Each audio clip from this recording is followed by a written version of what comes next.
welcome to Philippines Discovery. Lisa here, your honorary Filipina. Today we are going to discover architecture in the Philippines. Filipino architecture ranges from bamboo huts to modern high-rises. Between those extremes, classic Spanish architecture still reigns.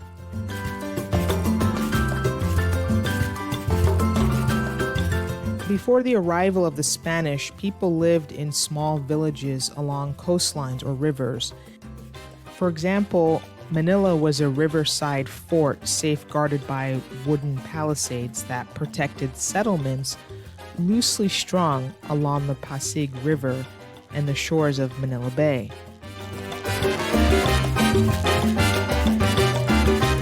A change into American hands in 1898 introduced new nuances.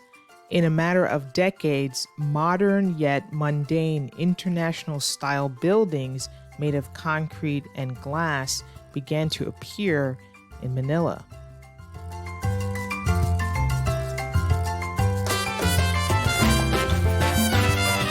Towns in the Spanish Empire were built in a cheese board of streets. At the center was a plaza mayor in which the cathedral stood opposite the government office.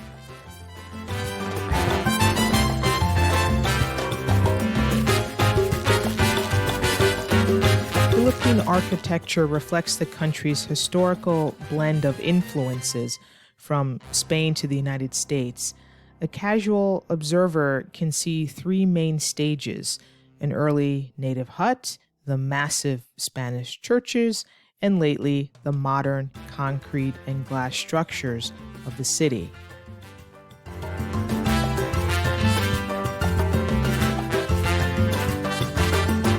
On Manila's more historic boulevard, a palm-fringed parkway along the shores of Manila Bay, rows of new high-rises stand next to uneventful concrete medium rises of the 1970s vintage that overpower the few surviving international-style structures and the Art Deco examples from the 1930s.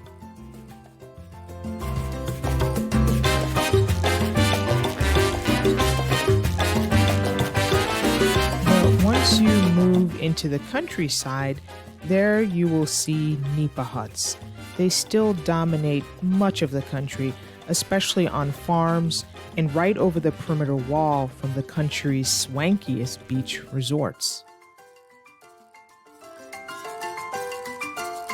Construction of the squarish traditional huts has changed little over time. Designs vary by region, but most common features include a steep roof over a 1 or 2 room living area raised on stilts. The nipa hut can be used for a variety of reasons. It can be used as an additional room for the family, as many Filipinos really live outdoors because of the wonderful weather. It can be used as a work area, a shelter for animals, a granary, different reasons. When the early settlements became towns during the colonial era, houses became sturdier as residents grew more affluent. These urban dwellings are modified variations of the simple hut, typically 2-story structures reinforced with concrete and an iron roof. But during the 19th century, wealthy Filipinos built houses with solid stone or brick lower walls and an overhanging wooden upper story.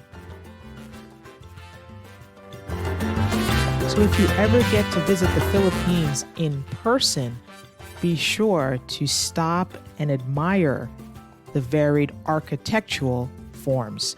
See you next time on Philippines Discovery.